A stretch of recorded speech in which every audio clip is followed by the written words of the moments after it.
Hello everybody. We are going to have a video going over a couple of things. We're going to go through supplies needed to get on your paint pouring way. First thing is acrylic paint. I use Apple Barrel brand. They come in a lot of different colors.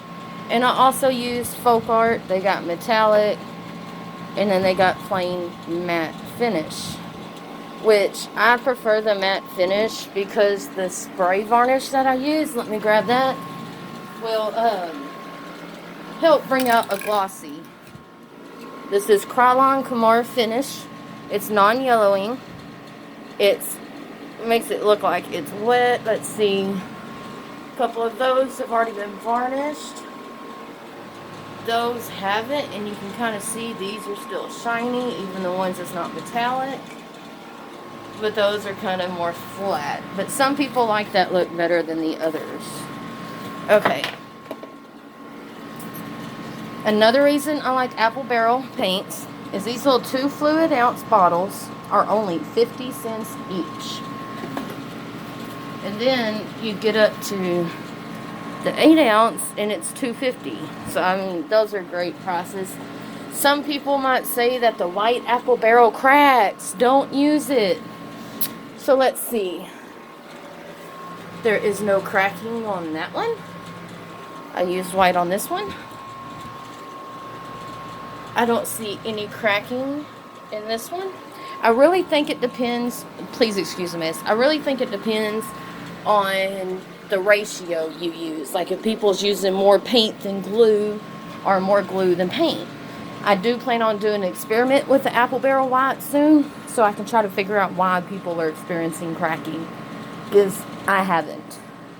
Okay, next is the pouring medium. I use Elmer's Glue All. I have not had any problem whatsoever. This is a messed up canvas. I did it to enter into a contest for the month of June, and I'm not pleased with how it came out. So I'm going to be repurposing the canvas. But you can see how the paint has held up. There's no chipping. It's not peeling. So I really like the Elmer's Glue All. Some people use Floetrol, which is a paint conditioner. There's some pouring mediums you can get that are labeled pouring mediums. But if you use those, pour your paint into your cup first and then add the pouring medium a little bit at a time. Because when I tried it, I treated it like it was Glue All. I put equal parts Glue All to paint, or pouring medium to paint, and it was super, super watery. It was way too thin, and I could not get it thickened back up, so I wasted a lot of white on that. So I just prefer the Glue All. I use equal parts, 1-to-1 of paint and Glue All. I used to use a digital scale, which is right there. But now I just pretty much eyeball. And I kind of know what I'm looking for. If you're still new to it, use a scale. It'll take all the worry out. For those of you that haven't used the scale before, if you're wondering, well, how do I do it? I mean, my display's kind of a little messed up. But if you turn it on and it goes to 0, just at 0, before you put a cup on, hold on, I like going by grams. It just seems to work out better than ounces. So it's at 0. If you put your cup up, it's going to change it a little bit. It says 0.03. So you just hit your power button again, and it's going to reset itself, and now it'll be at true 0. That way now you're only weighing what you put in the cup, not the cup plus what you're putting in. You take it off, it'll go negative. I'm really going to clean this thing off. Okay, anyway, you get my point. If not, just message me and I can answer any questions you got. Okay, next. Cell forming liquid. A lot of people use treadmill oil, dish soap, gun oil. List goes on and on and on. This is the first thing I have bought and used And it makes cells galore, as you can see in some of my paintings. That one, the cells took over. But, yeah, I do just one teeny tiny little drop of it. The smallest drop you can get. And I've been at this for about 5 months now. And I use this almost every painting. And you see the bottle's still almost full. It's like $4, maybe $5 at Walmart. And it's great. It's just coconut milk anti-breakage serum. I call it coconut milk hair serum. Okay, what's next? Oh, and you can put it in every color or just 1 or 2 colors just to have some cells pop up. If you put it in every color, you're going to end up with something like that, where the cells took over. That one, I only had the cells in I think 2 of the colors, and I really like how that came out. And that one, the white, was the only one that has the coconut milk hair serum in it. That one was just a mistake. I added some drops on top after I poured the paint or swiped the paint, and yeah, but it came out looking pretty cool. There was no coconut milk hair serum here. You still get some cells. It's mainly air bubbles that pop. So I mean, no cell forming liquid in this, and there's still a little bit, but in those, it was in quite a few of the paints. Okay, next. Torch or heat gun. I myself use this. It's a Ronson, which you can tell I've used it with and without gloves and with and without cleaning my hands. But it's a Ronson. I like it because it has this thing on here that if you do it just right, you can't do it one-handed. Let me try it with my other hand.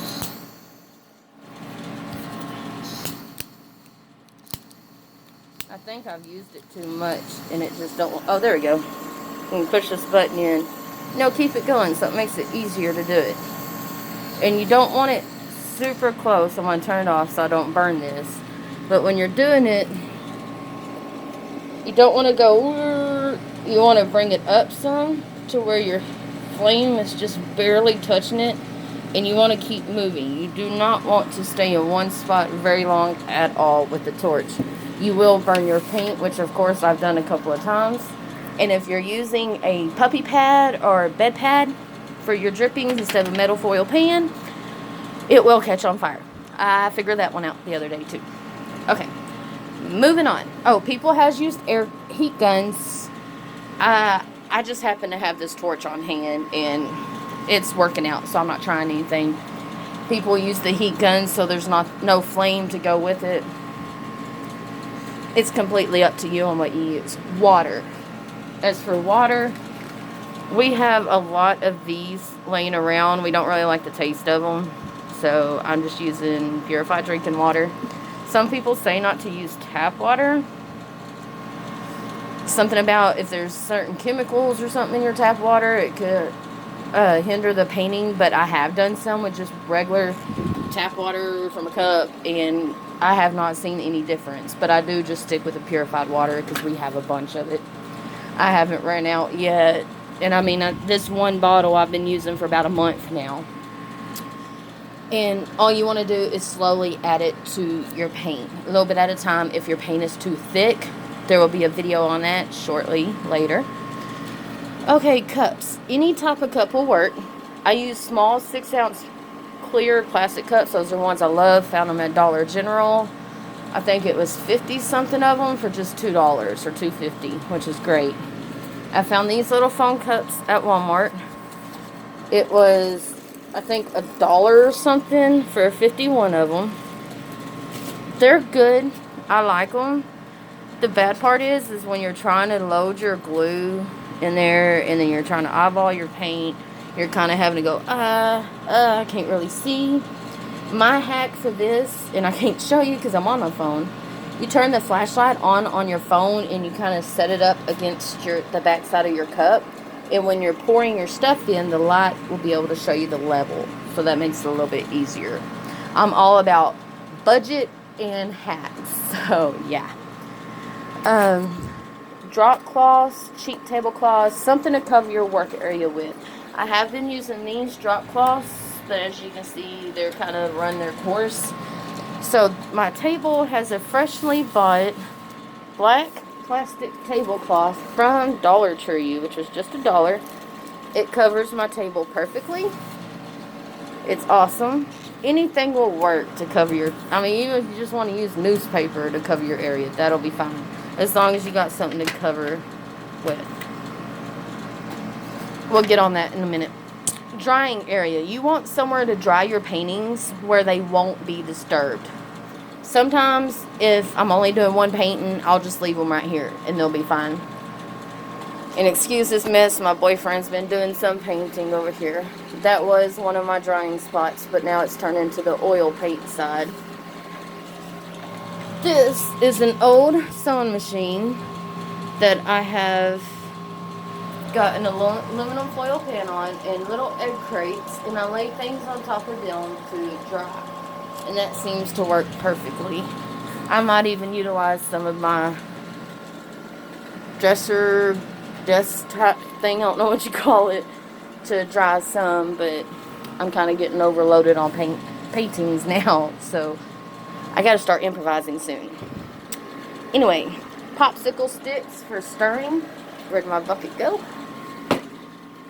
I love these. These are a little bit thicker.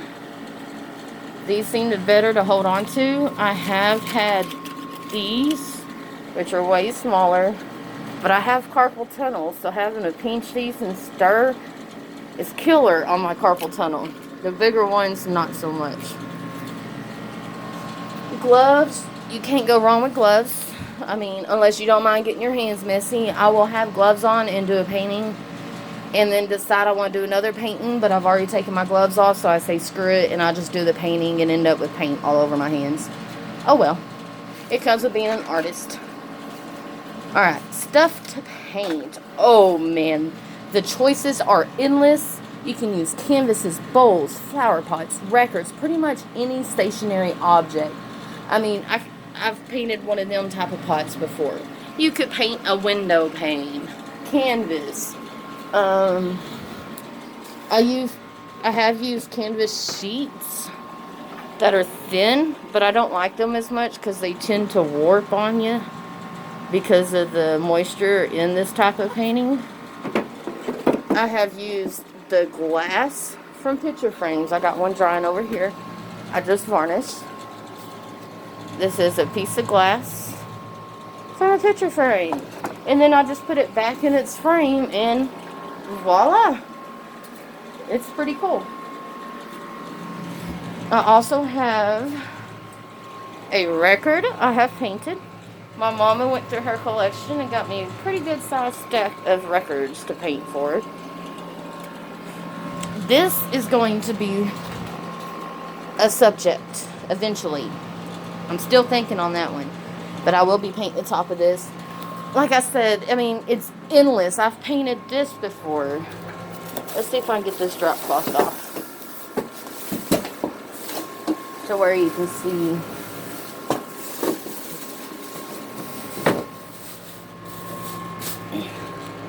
I painted that, and my friends have put their hands on them to just make little things that looked really better before the rain got attached to it. Yes, do not leave your stuff outside, whether it says it's supposed to rain or not, because you might just all of a sudden get a pop-up storm or something, like I did. Okay. But yeah, I'll go to Walmart, I'll go to Tractor Supply, I'll go to garage sales, and I'm going through, ooh, I can paint that, I can paint that, ooh, I want to paint that, can I have that? And yeah, like I said, opportunities are endless. I might even get that lamp shade part up there one day. You never know.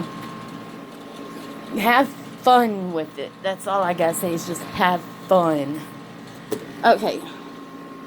One little thing, another little tool is thumbtacks or small C-hooks. Where did I put my C-hooks? Here they are. These are the C-hooks. You have your canvas, and this one, since I've redoing this one, already has holes. I just put the C-hooks in here, and you twist, twist, twist, twist until you get all the way in. I'm not going to make you sit through all of them, but you put them in there, and it kind of sets it up to where you got some space. because you don't want it to dry like that, because you will have it coming out and stuff. Not fun at all. Or thumbtacks. You can just pop a thumbtack down in there and it'll be fine. I'm going to keep screwing these in while I keep talking though. Next, if you're not using a stretch canvas, that's what this is. With the wood and everything, that's a stretch canvas. If you're using a canvas sheet, some wood, or some picture frame glass, a wire cookie cooling sheet works perfect. You put that up on there, you put your subject up here, and get to painting. The only suggestion I have, and you can see I haven't done it on a couple, is when you're done pouring, you want to take your fingers and run them. I'll just pretend this is one. You want to take your fingers and just run them just on every edge and corner to catch drips. It's going to keep it from getting stuck here, and you're going to be having to pull it off, and then you're going to leave some paint on it, and then the back might not look that great. I don't think I have one sitting around that did it. Well, yeah, this one did a little bit. You can kind of see some grooves where it's stuck to the wire. So yeah, just make sure you catch the drippings is all. Okay, next. Something for paint to drip on. Okay, here we go. Told you he was going to get to here. This right here is an aluminum foil oven liner. I love these for one specific reason. This paint peels up off of it. Once you can get it going good, or get your little palette knife and get up underneath the edge, voila, it peels off. And you get some cool looking skins sometimes. Some people use these for jewelry and other things.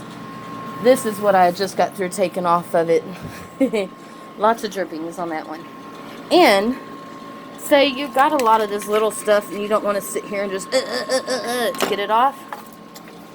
Flip it over and use the other side. As long as the other side's dry. Keep that in mind. You want the bottom side dry. And then you can just sit here and kind of push it around. Once you get your canvas ready, you want to look and make sure that it's not bent up or anything like that. And these are super cheap. I got 2 of these for I think $3.48 at Walmart. And I'm pretty sure Dollar Tree has something very similar. You could even just get aluminum foil cookie sheets from Dollar Tree for $1. I think you can get 2 or 3 for $1 in a set. And they will work just as fine. I just keep forgetting about Dollar Tree, honestly. Okay. Puppy pads work as well, but in my experience, the puppy pads get real sticky. The stuff will start to stick on it. As you can see, this still has some of the puppy pad attached to it. Let me see if I can get in focus. And it's just, I don't like that. And if you're using something like this, the other day I was torching and the puppy pad caught on fire and I had to blow it out. Luckily it didn't hurt my painting at all. I was trying to find my level. Here we go. Because I have a level listed under the digital scale, which we've already went through. You kind of want to put it there to make sure your painting is level, so you don't have it all going down the painting one direction and stuff, or you're going to come back like this. This one was unlevel. This side was lower than this side, and you can see how the green just kind of took over and stuff. I still don't think I would have liked it, because I had green and blue in this side, and you can't tell. I had red, orange, yellow over here. You can't tell. But I get it. To me, that's level. I don't try to keep messing with it. Ooh, almost used a bad word there. To me, that's level. If it's not level, if you're sitting here going like this and it's real wobbly, all you gotta do is come take this and unscrew it just a little bit, or screw it in a little more. That's all you gotta do. That's why the C-hooks is so simple. You can use the thumbtacks the same way. You just pop them there. I mean, of course, it's not going to be as high up unless you find the jumbo ones, which I have not been able to find. People use the spray varnish that I pointed out. Or they also use resin, and there's some other types of things that you can use to seal your paintings. But I really like this spray varnish, which I'm saying Most of this stuff I'm using, I already had on hand, or is the first thing I bought. I didn't go buying a couple of things, trying them out, not liking them and all that. This is one of my tools that I absolutely love. Oh my goodness. We'll get in on this in my next video. It's supposed to be a cake knife I found in the wedding section at Walmart. But it is so cool for spreading your bottom base coat of paint. Or even if you want to do a swap painting. It's just, whoo, it's so simple. And I have used this countless times. You can see it's just barely got any marks on it. The handle has more marks than the silver part. Okay, I think this wraps it up for today. I hope y'all enjoyed the video, getting to know what all I use and everything. And next, we will be going through your paint consistency, velocity, all that stuff, and getting started. Thank you everyone for watching, and have a wonderful, blessed day.